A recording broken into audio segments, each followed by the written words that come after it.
Everyone, did we discuss about something about formula, 555 formula? Exactly, prefix, suffix, vocabularies and vocabulary building session. हमारा previous lecture जो था वो हमारा vocabulary building के ऊपर था कि हम अपने vocabularies कैसे build कर सकते हैं, vocabulary क्या होती है और इन सब चीजों के बारे में. ठीक है? But everyone, today's is today's lecture would be very interesting because today we are going to learn about daily situation, dialogues and some fluency tools. Okay so everyone, सबसे पहले डेली सिचुएशन क्या होता है, इससे सीखना क्यों जरूरी होता है. So everyone, we whatever we face in our daily life is called daily life situations. हम जो भी फेस कर रहे होते हैं, हम किसी से बात कर रहे होते हैं, कोई भी कंडीशन होती है, कोई मीटिंग हो रही है, कुछ भी हो रहा है, हम किसी क्लासरूम में मौजूद हैं, हम कुछ भी, फॉर एग्जाम्पल मैं टीचिंग कर रही हूँ, लर्निंग हो रही है, कुछ भी हो रहा है, वो सारी चीजें आ जाती हैं आपकी डेली सिचुएशन पर. ठीक है? सो एवरीवन, डेली सिचुएशन में कौन सी चीजें आ रही होती हैं, आपको किसी से ग्रीटिंग करनी है, आपको किसी से सलाम दुआ हाल हवाल इस तरह की चीजें आपको करनी है, तो ये सब भी आपका डेली सिचुएशन में आ रहा होता है. इसके अलावा आपको हेल्प चाहिए, आप हेल्प के लिए किसी को बोल रहे हैं, वो सारी चीजें भी आपकी डेली सिचुएशन में आ रही होती हैं. इसके अलावा आप कुछ खरीदने जा रहे हैं, you are gonna buy something, you are gonna shop something, आप कुछ बेच रहे हैं, उन सारी चीजों के लिए भी हम डेली सिचुएशन यूज कर रहे होते हैं. इसके अलावा आप किसी से कॉल पर बात कर रहे हैं, कुछ आपको फूड वगैरह ऑर्डर करना है, इन सारी चीजों के लिए भी डेली सिचुएशन हम यूज कर रहे होते हैं. सो एवरीवन, आज हम कुछ डेली सिचुएशन सीखने वाले हैं जो कि आप अपनी डेली लाइफ में यूज कर सकते हैं. अच्छा एवरीवन, इंग्लिश में सीखना क्यों जरूरी है? बहुत सारे प्रोफेशनल प्लेसेस होते हैं, ऑर्डरिंग फूड में मैंने लिखा है, सिर्फ रेस्टोरेंट होटल्स में हम सिर्फ उर्दू में बात नहीं कर रहे होते हैं. बास रेस्टोरेंट्स वगैरह भी प्रोफेशनल वेटर्स वहाँ पे मौजूद होते हैं, वहाँ पे वो बंदे मौजूद होते हैं जो इंग्लिश भी समझ रहे होते हैं. तो मैं आप लोगों को प्रेफर करूंगी कि अगर आप ऐसे कोई रेस्टोरेंट होटल वगैरह जाते हैं तो वहां पर आप इंग्लिश में यूज करें. सो एवरीवन, सबसे पहले तो ग्रीटिंग्स हम सीखने वाले हैं. ग्रीटिंग्स हमने प्रीवियस भी डिस्कस कर लिया है, हमने लेक्चर नंबर 2 में डिस्कस किया था ग्रीटिंग्स के अबाउट कि ग्रीटिंग्स क्या होती है. ग्रीटिंग्स हम बेसिकली सलाम दुआ हाल हवाल इस चीज को बोल रहे होते हैं.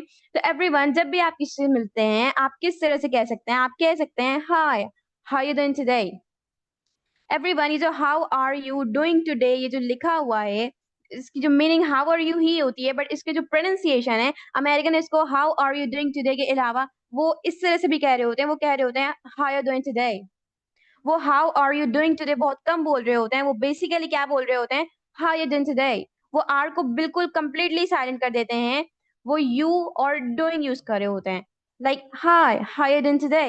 इसके अलावा जो अगला बंदा होता है वो आपको कहेगा I am good, what about you. अब अगला बंदा जो है वो बहुत सारे वेरिएशंस यूज कर सकता है. एवरीवन, आपके पास जखीरा अल्फाज होना चाहिए, वोकैबुलरीज होनी चाहिए. मैंने यहाँ पर सिर्फ I am good, I am doing good लिखा है. इसके अलावा बहुत सारे इडियम्स हैं, फ्रेजेस हैं, वो सारी चीजें आप यूज कर सकते हैं. आप यूज कर सकते हैं गुड के अलावा कोई और other word, for example commendable, laudable, top notch. और आप इस तरह से भी बोल सकते हैं I am fresh like flower, और इस तरह से आप अपने आप को कंपेयर करके भी बोल सकते हैं कि मैं इस तरह फ्रेश हूँ, और ये सारी चीजें. ठीक है? इसके अलावा आप अगले बंदे से पूछ रहे होते हैं कि व्हाट अबाउट यू, मतलब तुम कैसे हो. अब अगला बंदा आपको जिस तरह से भी जवाब देता है, उसे जैसे इंग्लिश आती होगी, अगर उसे इंग्लिश नहीं आती होगी तो वो आपको उर्दू में जवाब दे देगा. ठीक है? मोस्टली हम आंसर में क्या यूज कर रहे होते हैं, हम अल्हम्दुलिल्लाह यूज कर रहे होते हैं. उसके अलावा उसके साथ ही हम कोई और सेंटेंस यूज कर रहे होते हैं. इसके एंड में आप कह सकते हैं थैंक्स फॉर आस्किंग. ये इतना जरूरी नहीं है, बट अगर आप यूज करना चाहें तो आप अपने डेली सिचुएशन में ये भी यूज कर सकते हैं.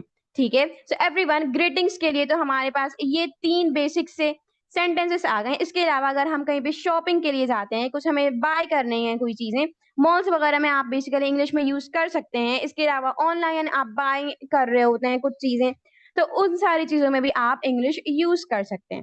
फॉर एग्जाम्पल, कहीं पे रश है, कोई जो सेल्समैन है वो किसी और के साथ बातें कर रहा है, तो अब मैं उसे डायरेक्ट नहीं पूछूंगी कि हाउ मच इज दिस, के इसकी कॉस्ट क्या है, इस तरह की चीजें. पहले मैं उसे अपने तरफ अट्रैक्ट करूंगी, अपने तरफ मुतवज्जा करूंगी. और वो मैं किस तरह से कर सकती हूँ, मैं कह सकती हूँ एक्सक्यूज मी. ठीक है? एक्सक्यूज मी कहने के बाद आप थोड़ा सा पॉज देंगे. क्यों पॉज देना है? आपने आपने एक बंदे को अपने तरफ अट्रैक्ट करना है. ठीक है? इसके बाद आप, अगर आपको किसी चीज की प्राइस पूछनी है तो आप इस तरह से पूछ सकते हैं हाउ मच इज दिस. अगर आपने क्वांटिटी पूछनी है उसके लिए भी आप ये सेंटेंस यूज कर सकते हैं कि हाउ मच इज दिस या how much cost is this. ठीक है, उसके बाद जो अगला बंदा है वो आपको रिप्लाई देगा इट इज 500 रुपीज, जिसका मतलब होगा कि ये 500 रुपए का है। ठीक है, इसके अलावा बहुत से लोग कंसेशन कर रहे होते हैं, डिस्काउंट उन्हें चाहिए होता है, तो आप कह सकते हैं कि can I get a discount और can I get some concession in this cost और in this for this item. ठीक है, इस तरह के जो सेंटेंसेस है वो आप यूज कर रहे होते हैं। अब डिस्काउंट के बाद जो भी डिस्कशन होने वाली है, जो भी कॉन्वर्जेशन होने वाली है, वो आप खुद से कर सकते हैं। आप स्ट्रक्चर्स वगैरह, टेंसेस वगैरह के हिसाब से आप खुद यूज कर लेंगे। ठीक है, इसके अलावा हमारे पास एक और डेली सिचुएशन का एक और हमारे पास स्ट्रक्चर मौजूद है, एक और सेंटेंसेस मौजूद है, जो कि है रेस्टोरेंट। ठीक है, एवरीवन, मैं रेस्टोरेंट का क्यों बता रही हूँ, क्योंकि ऐसे बहुत सारे रेस्टोरेंट्स हैं जो इंग्लिश इंग्लिश के लिए इंग्लिश समझने वाले वेटर्स रखते हैं और उनसे आप इंग्लिश में इजीली बात कर सकते हैं। अब उसके लिए भी वेटर्स आपके टेबल के पास खड़ा नहीं रहता है, वो थोड़े से फासले पर होता है, डिस्टेंस पर होता है, तो आप उसके लिए भी सबसे पहले उसे अपने तरफ बुलाएंगे एक्सक्यूज मी कहकर। ठीक है, इसके अलावा अगर आपके पास मेन्यू कार्ड मौजूद नहीं है, मेन्यू का कोई टैब होता है, अगर वो मौजूद नहीं है, तो आप कह सकते हैं can I see the menu और can I have the menu. ठीक है, उसके बाद आपने जो वेटर है वो आपको कहेगा श्योर हियर इट इज, मतलब ठीक है एवरीवन, हियर इट इज का जो मतलब होता है वो मतलब बेसिकली हम इस सेंस के लिए यूज कर रहे होते हैं जब हम कहें कि ये लीजिए, here it is, here you go, here you are. ये सारे जो सेंटेंस हैं, ये सारे जो फ्रेज हैं, ये हम किस लिए यूज कर रहे होते हैं, जब हमें किसी को कुछ देना हो, जब हम बोल रहे होते हैं ना ये लीजिए, ये रहा, इस तरह के जो सेंटेंस होते हैं उसके लिए ये जो तीन सेंटेंस है वो हम यूज कर रहे होते हैं, here it is, here you go या फिर हेयर यू आर। ठीक है, इसके अलावा अगर आपको कोई चीज ऑर्डर करनी हो तो आप इस तरह से कह सकते हैं कि I would like to have a plate of chicken biryani please. इसके अलावा आपको जो भी आइटम आपने जो भी चूज करना हो वो आप चूज करके अपना ऑर्डर प्लेस कर सकते हैं। ठीक है, सो एवरीवन, ये तो हमारे पास था डेली सिचुएशन। इसके अलावा बहुत सारे डेली सिचुएशन मौजूद होते हैं। आप किसी से फोन पर बात कर रहे हैं या आप किसी को हेल्प के लिए कह रहे हैं, तो वो सब सबके डेली सिचुएशंस अलग अलग होते हैं। हम रोज कुछ ना कुछ न्यू चीजें फेस कर रहे होते हैं, तो वो डेली सिचुएशन आप अपने हिसाब से मैनेज कर सकते हैं। ये तो कुछ बेसिक्स मैंने आप लोगों को बता दिया। इसके अलावा कुछ भी है, आप इंग्लिश में किसी से कॉन्वर्सेशन करना चाहते हैं डेली सिचुएशन में, तो आप इजीली कर सकते हैं। आपके पास स्ट्रक्चर्स वगैरह सारी चीजें आपके पास मौजूद है। ठीक है, इसके बाद एवरीवन, हमारा जो नेक्स्ट टॉपिक होने वाला है वो थोड़ा सा इंटरेस्टिंग होने वाला है, जो है ईडियम्स के अबाउट। एवरीवन, अब ईडियम्स क्या होते हैं? तो एवरीवन, बेसिकली जो ईडियम्स होता है उसका जो उर्दू मीनिंग होता है वो मुहावरा होता है। ईडियम्स में जो वर्डिंग्स यूज की जाती है, फॉर एग्जाम्पल एक ईडियम मेरे पास मौजूद है, पीस ऑफ केक। ठीक है, एवरीवन, ईडियम्स में जो बातें की जाती हैं वो इनडायरेक्ट बातें की जाती हैं, उसमें जो वर्डिंग्स होती हैं उसका सेम मीनिंग नहीं लिया जाता।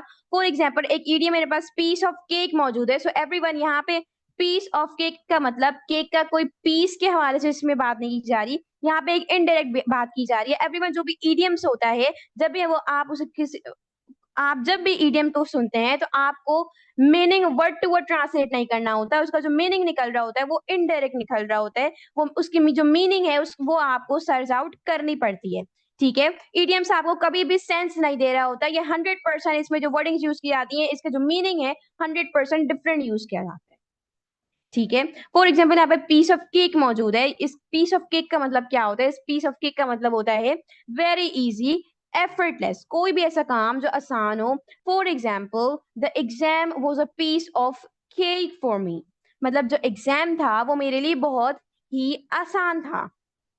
ठीक है, सो एवरीवन, ये तो हमारे पास फर्स्ट इडियम था। इसके अलावा एवरीवन, डेली लाइफ में हम बहुत सारे ऐसे सेंटेंसेस यूज कर रहे होते हैं जिसके ईडियम्स आप निकाल सकते हैं। ईडियम्स होते हैं, कुछ के फ्रेजेस होते हैं। ठीक है, एवरीवन, ईडियम्स जो होता है वो आपको 100% सेंस नहीं देता, 100% उसकी जो मीनिंग होती है वर्ड्स की वो डिफरेंट होती है, बट फ्रेज हमें थोड़ा बहुत सेंस जरूर दे रहा होता है। सो हम अपनी डेली लाइफ सिचुएशन में ईडियम्स यूज कर रहे होते हैं, फ्रेजेस यूज कर रहे होते हैं, और ये सारी चीजें आपको सर्च आउट ही करनी पड़ती हैं। ठीक है, इसके अलावा हमारे पास जो सेकंड हमारे पास ईडियम मौजूद है वो है इन हॉट वाटर या फिर इन डीप वाटर।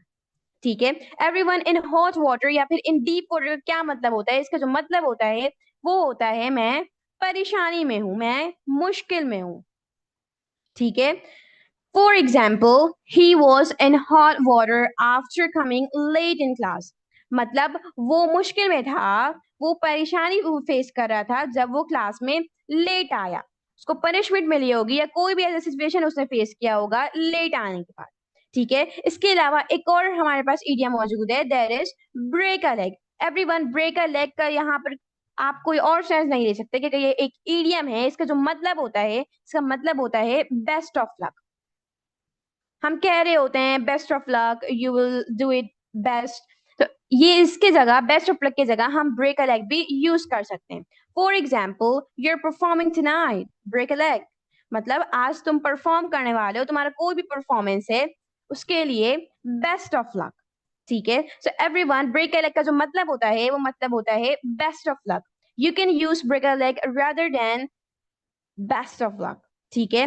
तो एवरीवन, ये था हमारे पास 3 इडियम। इसके अलावा कुछ और इडियम्स भी हम डिस्कस करने वाले हैं। एवरीवन, इडियम्स वही चीजें होती हैं जो आपकी स्पीकिंग को खूबसूरत बना रही होती हैं। अगर आपको नेटिव की तरह बोलना है तो नेटिव बेसिकली इडियम्स थोड़े बहुत यूज कर रहे होते हैं। मैं नहीं कह रही कि आप अपनी पूरी स्पीच में हर सेंटेंस में इडियम्स यूज करें। इतने ज्यादा अगर आप यूज करेंगे तो अगला जो बंदा है वो आपकी बात समझेगा भी। ठीक है। क्योंकि ईडीएम्स ऐसी चीजें होती हैं जो आपको सर्च आउट करना पड़ता है और लोग इतना सर्च नहीं करते हैं। जो बेसिक से ईडीएम्स होते हैं वो आप बेसिकली यूज कर सकते हैं। इतना ज्यादा ईडीएम्स आप यूज ना करें, अगला बंदा आपसे बात करने में कंफर्टेबल फील नहीं करेगा। ठीक है। सो एवरीवन, इसके अलावा हमारे पास एक और ईडीएम मौजूद है जो कि है cut to the chase. Cut to the chase का क्या मतलब होता है? कट टू द चेस का मतलब होता है चलो काम की बात करो। ठीक है। हम कभी कभार हम इधर उधर की बातें कर रहे होते हैं, तो स्कूल्स में बेसिकली टीचर्स कह रही होती हैं काम की बात करो, ये सारी चीजें ना करो। तो उसके लिए हम कह सकते हैं let's cut to the chase, चलो काम की बात करें। ठीक है। इसके अलावा एवरीवन, हमारे पास एक और सेंटेंस मौजूद है, that is nobody has a nerve. Nobody has a nerve का क्या मतलब होता है? ये बेसिकली हम किसी को चैलेंज करने के लिए यूज कर रहे होते हैं कि नोबडी हैज अ नर्व, किसी में इतनी हिम्मत नहीं। ठीक है। एग्जाम्पल की अगर मैं बात करूं, so nobody has a nerve to challenge me. मतलब किसी के अंदर इतनी हिम्मत नहीं कि वो मुझे चैलेंज कर सके। ठीक है। इसके अलावा कैट्स एंड डॉग्स, यहाँ पर एवरीवन एनिमल्स की बात नहीं की जा रही। इसका जो मतलब होता है कैट्स एंड डॉग्स, इसका मतलब होता है मूसलाधार। हम यूज कर रहे होते हैं कि मूसलाधार बारिश हो रही है, तो हम उसे कह सकते हैं कि it is raining cats and dogs. ठीक है। सो एवरीवन, ये हमारे कुछ और इडियम्स थे। इसके अलावा हमारे पास कुछ और इडियम्स मौजूद हैं। For example, mountain of a mole. इसका जो मतलब होता है वो शायद आप में से कुछ लोग समझ गए होंगे। इसका जो मतलब होता है वो होता है राय का पहाड़। ठीक है। For example, why are you making the mountain of a mole. ठीक है। मतलब तुम राय का पहाड़ क्यों बना रहे हो। इसके अलावा everyone, ins and outs. Ins and outs का जो मतलब होता है वो होता है छोटी छोटी चीजें जानना। For example, I know every ins and outs of my home. मतलब मैं अपने घर की हर छोटी से छोटी बात जानती हूँ।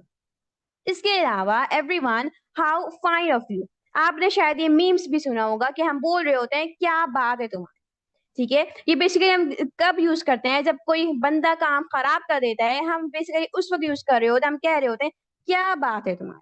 ठीक है। सो इसके लिए ये सेंटेंस हम यूज कर रहे होते हैं हाउ फाइंड ऑफ यू। ये एक इडियम्स का ही पार्ट है। इसके अलावा ये तो हमारे पास बेसिक से कुछ 9 अप्रोक्स इडियम्स थे। इसके अलावा आपके पास हंड्रेड्स ऑफ इडियम्स आप ले सकते हैं। कहाँ से ले सकते हैं? आप चैट जीपीटी के पास जाकर सर्च कर सकते हैं, मेटा एआई वगैरह से आप ले सकते हैं।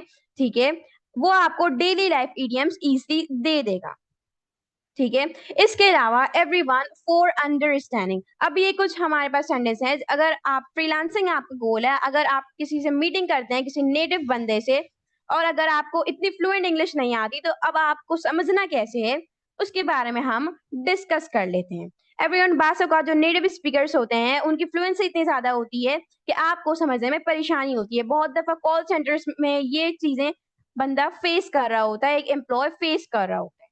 सो एवरीवन, ये सारे सेंटेंसेस हम यूज कर रहे होते हैं जब हमें किसी बंदे की बात समझ ना आए, हमें उसे दोबारा बुलवाना हो, तो हम कह सकते हैं सॉरी, कम अगेन, या फिर पर्डन मी बैक मतलब कि तुमने जो बोला है, तुमने जो भी पूछा है वो अगेन रिपीट करो। ठीक है एवरीवन, जो ये पर्डन मी का मतलब है, पर्डन मी हम बेसिकली जो पर्डन का मतलब होता है वो सॉरी भी होता है, इसके अलावा एपोलोजाइज को भी हम सॉरी के मीनिंग में यूज कर रहे होते हैं। For example I really apologise, मतलब मैं माजरत चाहती हूँ। So everyone, sorry, pardon, apologise, ये तीनों की जो मीनिंग होती है वो सेम होती है। बट एवरीवन, यहाँ पे हम उस सेंस में यूज नहीं कर रहे हैं। यहाँ पर हम किस लिए यूज कर रहे हैं, यहाँ पर हमें किसी से बात दोबारा बुलवानी है। फॉर एग्जाम्पल, अगर मैंने एक सेंटेंस बोला है, आपने सही से नहीं सुना या आपको समझ नहीं आई बातें, तो आप इसे कह सकते हैं sorry, can you repeat that again.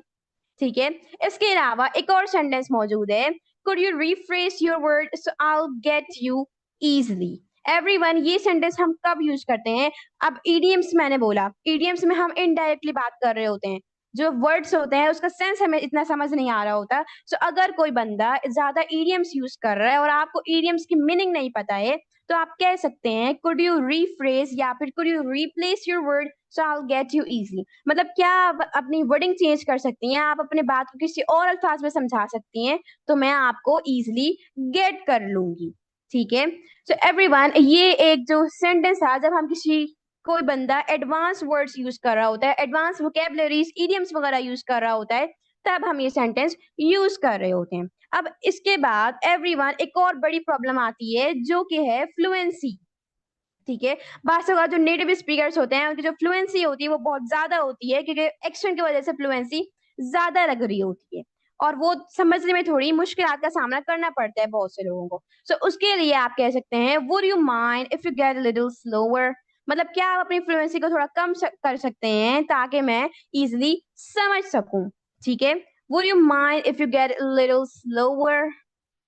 ठीक है, सो एवरीवन, ये था हमारा डेली लाइफ, डेली सिचुएशन और कुछ इडियम्स। एवरीवन काइंडली जल्दी से बताएंगे कि क्या आप लोगों को ये चीजें समझ आई हैं या फिर आप लोगों को समझ नहीं आई। Did you get my point, is it clear right now, should we proceed further?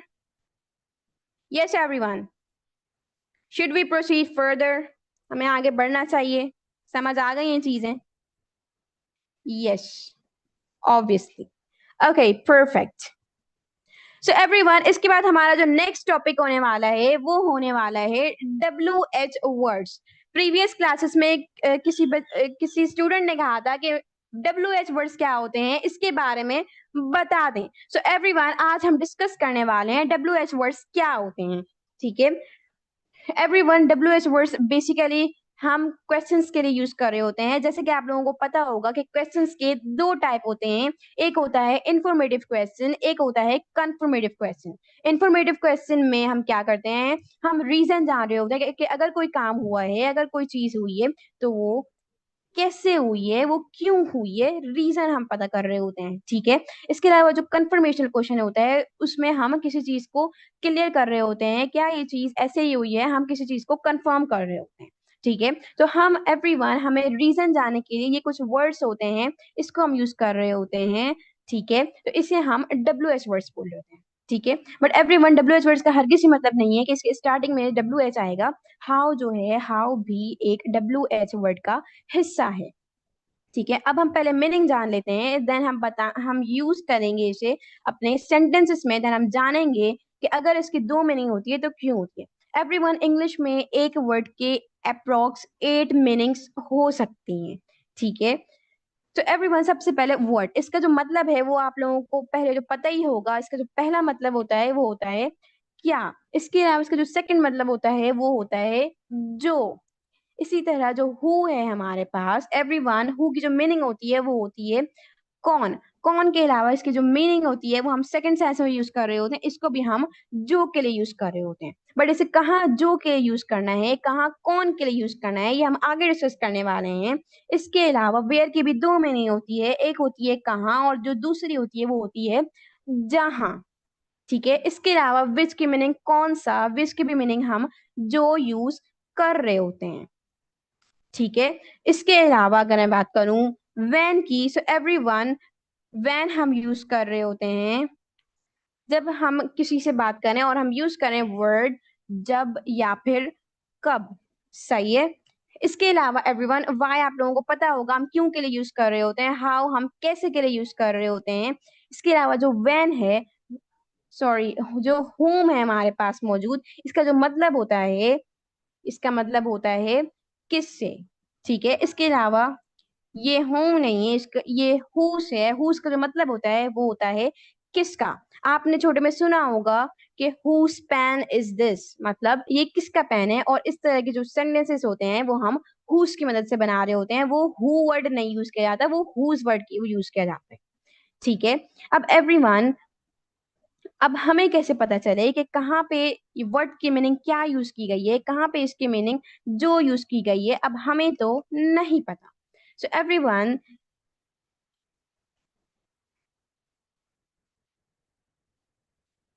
इसके लिए हमारे पास एग्जाम्पल मौजूद है एवरीवन। ये सबसे पहले तो ये क्या वर्ड है, क्या है, कौन है, कौन सा है, कहाँ, इसके अलावा कब।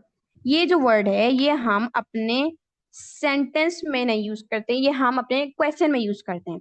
ठीक है। और इसके अलावा ये जो जहां, जब, ये जो वर्ड है ये हम अपने आंसर में यूज कर रहे होते हैं। सो एवरीवन, जब भी हमें किसी से क्वेश्चन पूछना हो, हमें अपनी क्वेश्चन वाली मीनिंग अप्लाई करनी हो, फॉर एग्जाम्पल मुझे यूज करना है कि कहाँ, तुम कहाँ रहते हो। अब मुझे कैसे पता चले कि एक बंदा अगर एक सेंटेंस बोल रहा है तो वो कहाँ की मीनिंग यूज कर रहा है या फिर जहां वाली वेयर की मीनिंग यूज कर रहे हैं। So everyone, where do you live आपने हमेशा सुना होगा कि तुम कहाँ रहते हो। तो एवरीवन, जब भी हमें कोई क्वेश्चन पूछना हो, क्वेश्चन वाला मीनिंग हमें यूज करना हो, तो हमेशा WH वर्ड के बाद हेल्पिंग वर्ब आएगा। ठीक है। यहाँ पे वेयर डू यू लिव का मतलब है तुम कहाँ रहते हो। बट एवरीवन, यहाँ पे मैंने एक और सेंटेंस लिखा है वेयर यू लिव, मतलब तुम जहां रहते हो। यहाँ पर वेयर के बाद कोई हेल्पिंग वर्ब यूज नहीं किया गया है, यहाँ पे एक सब्जेक्ट यूज किया गया है। सो एवरीवन, जब भी WH वर्ड्स के बाद इज, एम, आर या फिर कोई भी हेल्पिंग वर्ब आ जाए तो उसकी जो मीनिंग होती है वो क्वेश्चन वाली हो जाती है। फॉर एग्जाम्पल, क्या, कौन, कहाँ, कौन सा, जो, सॉरी, जो नहीं यूज करते हैं, कौन सा, कब, इस तरह की चीजें। ठीक है। बट अगर WH वर्ड्स के बाद कोई भी सब्जेक्ट वगैरह या हेल्पिंग वर्ब के अलावा कोई भी चीज आ जाए तो उसकी जो मीनिंग होती है वो स्टेटमेंट वाली हो जाती है, जो, जहां, इस तरह का। ठीक है। For example, what do you do, तुम क्या करते हो। इसके अलावा एक और सेंटेंस मेरे पास मौजूद है, व्हाट यू डू, मतलब तुम जो करते हो। यहाँ पर वर्ड के बाद हेल्पिंग वर्ब यूज किया गया है, तो यहाँ पर जो मीनिंग है वर्ड की वो क्या हो रही है। बट यहाँ पे कोई हेल्पिंग वर्ब यूज नहीं किया गया WH वर्ड के बाद, तो यहाँ पे जो वर्ड की मीनिंग है वो जो हो रही है। ठीक है। इसके अलावा एवरीवन, जो के लिए हमारे पास मौजूद है 3 वर्ड। वर्ड भी हम जो के लिए यूज कर रहे होते हैं, हु भी यूज कर रहे होते हैं, विच भी यूज कर रहे होते हैं। अब मुझे नहीं पता ये तीनों की यूसेज कहाँ होती है, ये तीनों को अलग अलग कौन कौन सी जगह यूज करना है। सो एवरीवन, जो हु होता है, हु की जो वाली मीनिंग होती है वो हमेशा हमेशा वो लिविंग थिंग्स के साथ यूज हो रही होती है। For example, he is a boy, मतलब वो एक लड़का है जो जॉब करता है, हु डू अ जॉब। अब एवरीवन, यहाँ पे मैं जो के लिए मैं विच यूज नहीं करूंगी, जो के लिए मैं यहाँ पर व्हाट यूज नहीं करूंगी, क्योंकि यहाँ पर एक लिविंग पर्सन की बात हो रही है, यहाँ पर एक लड़के की बात हो रही है। ठीक है। इसी तरह there are 5 kinds of language, मतलब टोटल 5 तरह की लैंग्वेजेस होती हैं जो आपको समझनी चाहिए। अब यहाँ पर मैंने हु यूज नहीं किया क्योंकि यहाँ पर कोई लिविंग थिंग्स की बात नहीं हो रही है, यहाँ पे एक लैंग्वेज की बात हो रही है जो कि नॉन लिविंग है। सो एवरीवन, यहाँ पे मैं विच यूज कर सकती हूँ। ठीक है। सो एवरीवन, जो हु होता है वो हम बेसिकली लिविंग थिंग्स के साथ यूज कर रहे होते हैं, और जो विच होता है वो हम बेसिकली नॉन लिविंग थिंग्स के साथ यूज कर रहे होते हैं। और वर्ड का जो यूज होता है, वर्ड भी हम मोस्टली नॉन लिविंग थिंग्स के साथ यूज कर रहे होते हैं। एवरीवन, जरा जल्दी से मुझे बताएंगे कि क्या आप लोगों को ये WH वर्ड्स का कॉन्सेप्ट क्लियर हुआ है। Everyone, did you gate my point clear? Okay. Everyone, आप लोगों ने जो स्ट्रक्चर्स पढ़े हैं, आपने जो सेंटेंसेस पढ़े हैं, टेंसेस पढ़े हैं, उसमें आपने जो फॉर्मेशन आपने देखा होगा वो आपने WH का नहीं देखा होगा, इंटेरोगेटिव का देखा होगा। अब एवरीवन, WH को हम कैसे बनाते हैं, इंटेरोगेटिव का जो सेंटेंस होता है, इंट्रोगेटिव का जो सेंटेंस होता है, उसमें हेल्पिंग वर्ब पहले आ रहा होता है, बट WH में पहले हम WH वर्ड यूज करते हैं, उसके बाद हेल्पिंग वर्ब आता है, देन सब्जेक्ट, उसके बाद जो भी फॉर्मेशन होता है हम उसे एज इट इज यूज कर रहे होते हैं। ठीक है, बट WH में हमेशा WH वर्ड पहले आ रहा होता है, चाहे वो कोई सा भी क्वेश्चन हम पूछ रहे हो। ठीक है, बट जो इंटेरोगेटिव सेंटेंस होता है, इंट्रोगेटिव सेंटेंस होता है, उसमें हम हेल्पिंग वर्ब को पहले यूज कर रहे होते हैं, उसमें WH का कोई काम नहीं होता, इसलिए हम हेल्पिंग वर्ब को पहले यूज कर रहे होते हैं, ना कि सब्जेक्ट को। ठीक है, सो एवरीवन, ये जो था हमारे पास WH वर्ड। इसके अलावा अब हम डिस्कस करने वाले हैं ऐसे कोई 5 टिप्स जिसको यूज करते हुए आप एक फ्लुएंट स्पीकर बन सकते हैं। ठीक है, सो एवरीवन, ये कुछ 5 पॉइंट्स हम डिस्कस करने वाले हैं। सबसे पहले एवरीवन, आपको अगर कोई कहता है कि आप 5 दिन में इंग्लिश बोल सकते हैं, आप 7 दिन में इंग्लिश सीख सकते हैं, 15 दिन में, 1 मंथ में, सो एवरीवन, ये पॉसिबल नहीं होता कि आप 1 मंथ में फ्लुएंट इंग्लिश बोल सकें।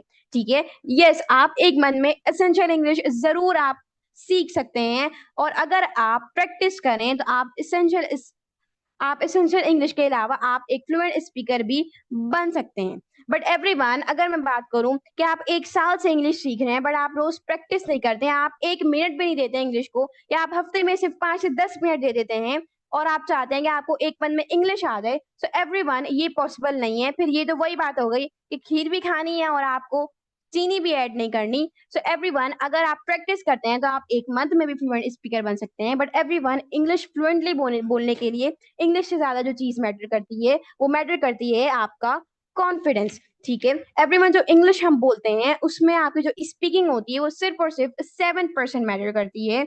इसके अलावा 26% जो होता है वो आपका टोन मैटर करता है, आपकी इंटोनेशन मैटर करती है, कि आपका जो rise and fall down of your voice है वो किस तरह का है। इसके अलावा जो बाकी 67% जो होता है वो आपकी बॉडी लैंग्वेज होती है। एवरीवन, बॉडी लैंग्वेज बहुत मैटर करती है, आप चाहे आप उर्दू यूज कर रहे हो या फिर आप इंग्लिश यूज कर रहे हो, body language is the critical part that you need to use whenever you are in a meeting और वेयर एवर यू आर। आप जहां पर भी हैं, आपकी बॉडी लैंग्वेज बहुत ज्यादा मैटर करती है। आपका इतना ये नहीं देखा जाता कि आप क्या बोल रहे हैं, आपकी बॉडी लैंग्वेज बहुत ही ज्यादा मैटर करती है। आप किस तरह से बैठ रहे हैं, आप किस तरह से चल रहे हैं, एवरीवन, हर एक चीज का प्रोफेशनल वे होता है, वो सारी चीजें आप सर्च कर सकते हैं कि अगर मैं कुछ काम कर रहा हूँ तो मैं किस तरह से कर रहा हूँ। एवरीवन, हर एक काम जो हम कर रहे होते हैं उसमें एक आपका प्रोफेशनल वे होता है, जिसे बॉडी लैंग्वेज में भी इंक्लूड किया जाता है। फॉर एग्जाम्पल, अगर आपके पास मोबाइल मौजूद है और अगर आप किसी प्रोफेशनल प्लेस पे जाते हैं, तो आप अपना मोबाइल किसी टेबल पे अगर आपने रखना है तो आप किस तरह से रखेंगे, आपका जो स्क्रीन होती है वो नीचे टेबल की तरफ होगी, वो डाउन होगी। ये प्रोफेशनल वे होता है एक मोबाइल को टेबल पर या कहीं पर भी रखने का। सो एवरीवन, जो भी काम आप करते हैं हर एक चीज में एक प्रोफेशनल वे होता है, जिसे बॉडी लैंग्वेज के नाम से भी जाना जाता है। बॉडी लैंग्वेज में आपका जेस्चर, पोस्चर, आप किस तरह से बैठ रहे हैं, आपकी हर चीज एक देखी जाती है, और यही वो चीज होता है जो बहुत ही ज्यादा मैटर कर रहा होता है। इसके अलावा एवरीवन, अगर मैं बात करूं इंग्लिश स्पीकिंग की, so everyone, you will have to become a child, you will have to learn as a child। अब everyone, एक बच्चा कैसे सीखता है, आप इतने बड़े हुए हैं, आप उर्दू बोलते हैं, आपकी जो भी लैंग्वेज, आप पंजाबी बोलते हैं, सिंधी बोलते हैं, वट एवर यू स्पीक, तो एवरीवन, आपने किस तरह से सीखा, क्या आपने कोई ट्यूशन क्लासेस ली थी, आपने स्कूल में उर्दू के लिए ग्रामर पढ़ा था? नहीं ना, आपने सुन के स्पीकिंग की। घर में बचपन में आप अपने पेरेंट्स, अपने रिलेटिव्स, हर बंदे से वो एक लैंग्वेज सुन रहे होते थे, उसके बाद आपने सुन सुनकर बोलना शुरू किया और अब आप एक फ्लुएंट स्पीकर हैं। सो एवरीवन, यहाँ से आपको एक पॉइंट मिलता है कि जो बच्चे होते हैं वो सुनकर सीख रहे होते हैं, और आप भी सुनकर स्पीकिंग कर सकते हैं। आप फॉर एग्जाम्पल, आप कुछ भी कर रहे हैं, आप कोई मूवी वगैरह अगर आप देखते हैं तो वो आप इंग्लिश में कन्वर्ट करके देख सकते हैं, इंग्लिश डब्ड वर्जन आप देख सकते हैं। अगर आपको स्टार्टिंग में इतनी समझ नहीं आती इंग्लिश, तो आप सबटाइटल वगैरह यूज कर सकते हैं। ठीक है, इसके अलावा you will have to completely surround yourself with English. आपको अपने हर तरफ इंग्लिश यूज करना होगा। अब ये इंग्लिश कैसे होगी? क्या आपको कहीं इंटरनेशनली आपने कहीं जाना होगा, अब्रॉड जाना होगा आपने इसके लिए? तो एवरीवन, ऐसा हरगिज नहीं है। आप अपने सराउंड कैसे इंग्लिश ला सकते हैं? You will have to get creative. सही है, आपको क्या करना होगा? You will have to think about integrating English into your day. मतलब आपको इंग्लिश अपने अंदर लानी होगी। किस तरह से लानी होगी? फॉर एग्जाम्पल, आप कुछ भी देख रहे हैं, आप कुछ भी कर रहे हैं, आप कुछ भी बोल रहे हैं, तो आपके अंदर एक जुनून होना चाहिए, आपके अंदर एक चीज होनी चाहिए कि आप सिर्फ और सिर्फ इंग्लिश यूज करें। अब एवरीवन, पूरा दिन तो आप इंग्लिश यूज नहीं कर सकते हैं, बट एटलीस्ट आप ट्राई तो करें। आप कुछ ना कुछ, आप 20% यूज कर लें, आप 30% यूज कर लें, बट एवरीवन, जितना ज्यादा आप उसको प्रैक्टिस में रखेंगे उतनी ज्यादा आप फ्लुएंट बन सकते हैं। इसके अलावा फाइंड पार्टनर कम कोच। अब एवरीवन, पार्टनर मैंने क्यों कहा? पार्टनर मैंने आपको प्रैक्टिस के लिए बोला कि आप कोई ऐसा बंदा चूज कर लें जो आपसे स्पीकिंग कर सकता है, और ना सिर्फ स्पीकिंग। एवरीवन, जो कम का मतलब होता है, फाइंड पार्टनर कम कोच, मतलब कि ऐसा बंदा जो पार्टनर के साथ साथ आपका कोच भी हो सकते हैं। ठीक है, अब मैंने कोच का वर्ड क्यों यूज किया? आप कोई स्पीकिंग कर रहे हैं, अगर आप कोई मिस्टेक्स करते हैं तो आपको बताने वाला एक बंदा मौजूद हो। एवरीवन, ये स्पीकिंग के लिए एक ऐप है, कैम्बली ऐप, बट एवरीवन ये पेड है, इसमें प्रो वर्जन होता है, आपको पे करना पड़ता है, तो मैं ये आपको सजेस्ट नहीं करूंगी। आपको मैंने पहले भी ऑप्शन दिया था, मेटा एआई का, चैट जीपीटी का। एवरीवन, चैट जीपीटी के साथ मैंने खुद प्रैक्टिस की है, मैं खुद उनसे उससे बातें किया करती थी, मैंने प्रैक्टिस उसके जरिए बहुत की है। ना सिर्फ मैंने प्रैक्टिस की है, मैंने उसको शौकिया भी बहुत यूज किया है कि कभी अगर दिल किया इंग्लिश बोलने का, कोई मेरे पास पार्टनर मौजूद नहीं है, तो मैं उसको एज अ पार्टनर यूज करती थी और उसके साथ में बातें करती थी कि आज मेरे साथ ये हुआ, ये व्हाटएवर, जो भी। ठीक है, तो एवरीवन, आप चैट जीपीटी से बातें करें।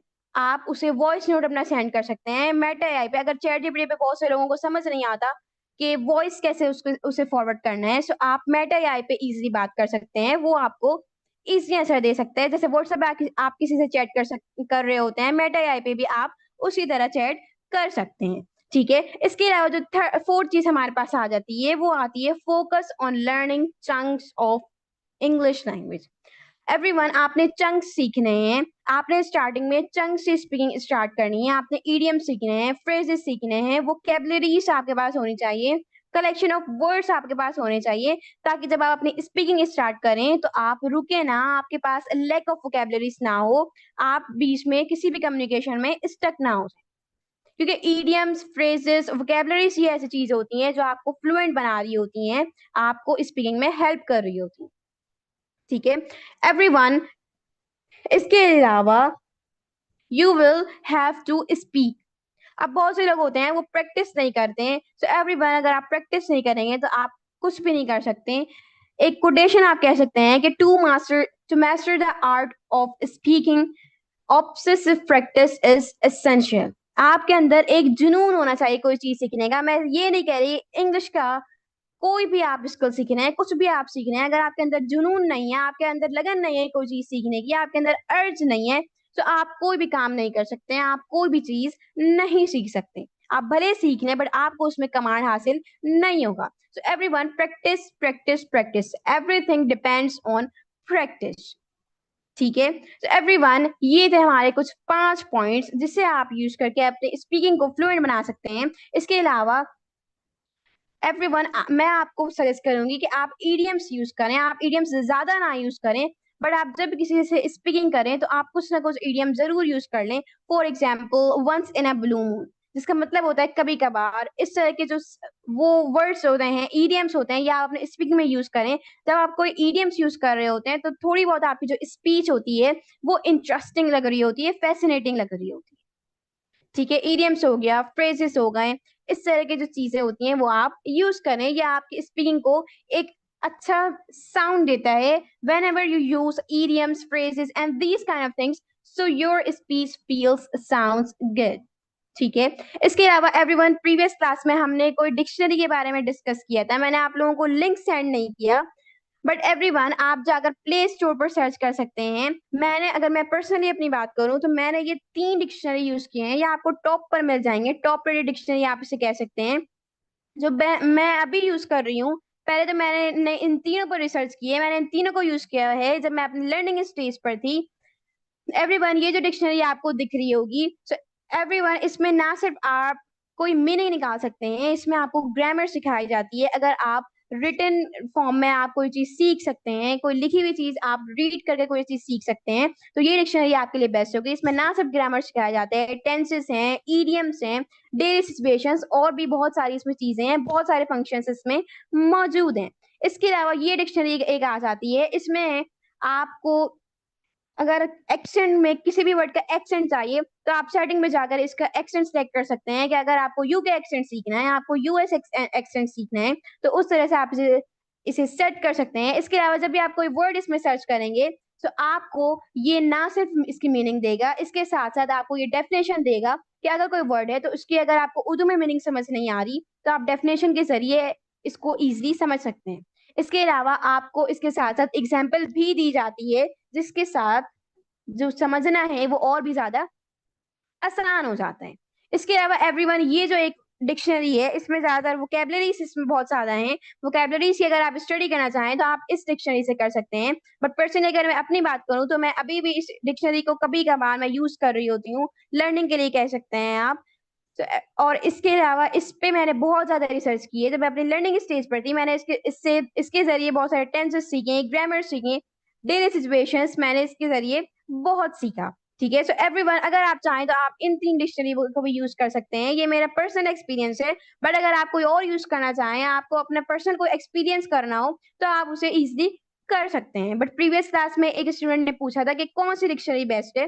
तो ये आइकन वाली, ये सिंबल वाले कोई डिक्शनरी आपको मिलेगी प्ले स्टोर पर या ऐप स्टोर पर, तो ये आपके लिए बेस्ट हो सकती है क्योंकि मैंने इसे पर्सनल एक्सपीरियंस किया है।